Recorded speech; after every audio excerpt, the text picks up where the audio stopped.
There's a new linear fusion in Destiny 2, Mistral Lift. It comes from the Dawning event. It's very good in PvE. In fact, it's incredible. You don't want to miss this one because it's doing things that no other linear can.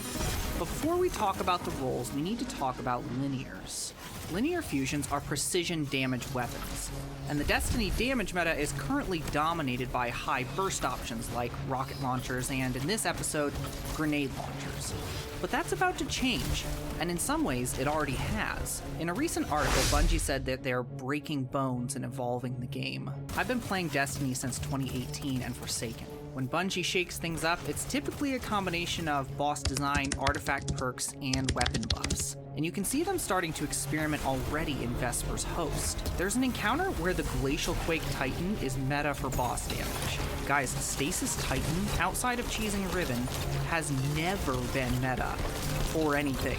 Whether it's in Act 3 of this episode, in Heresy, or in Apollo, the damage meta is about to change, and when it does, you'll want to have this weapon locked in. Now let's talk about Mistral. It's an adaptive 3-burst archetype. We have a few of these: Briar's Contempt from Root of Nightmares, Scintillation from Nightfalls, and Doom Petitioner from Season of the Wish, to name a few. And Mistral is better than all of them, with the right role. Starting out with the stats, I'm comparing it with Scintillation and Doom Petitioner.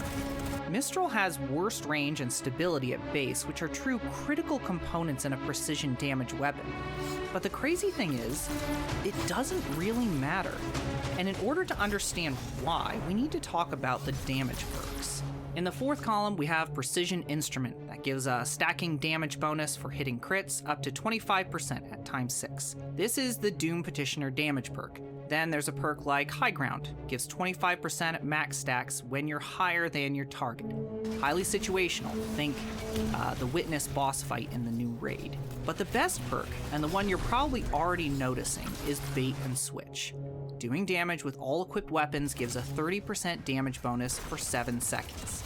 And this is why stability doesn't really matter. So if you have Precision Instrument, like on Doom Petitioner, and you miss a shot and burst, you lose all your stacks. But if you miss with Bait and Switch active, you still keep your 30% buff. In the third column, we want a perk to reload our weapon without forcing us to manually reload. We have some real bangers here: Envious Assassin, Reconstruction, and Envious Arsenal. But there's a clear winner here: Envious Arsenal. A Reconstruction recently got hit with a nerf and now loads 10% of your magazine every 6 seconds. Assassin requires kills with other weapons to reload our weapon, which isn't always practical in a damage phase like in a dungeon or raid.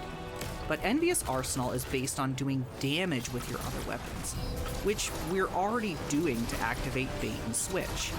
So in this clip, I shoot Carl with my linear, do damage with my other weapons, and Envious Arsenal reloads my gun in the background as I'm doing damage. It is so easy to use. And if you compare it to Scintillation, it also has Bait and Switch in that fourth column, but in the third it has rewind rounds or auto-loading holster. It's good, but Envious Arsenal is just so much better. No other linear is doing it like Mistral is. Now, for the rest of the weapon, we bump up the stats. I have 2 recommendations. First, Hammer Forged and Projection Fuse pushes our range up to 74 with a ballistics mod.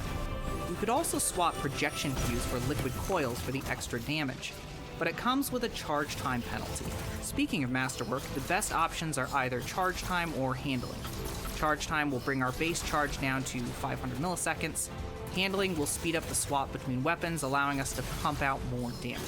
Let me know what roles you're chasing on Mistral in the comments, and maybe watch this video next.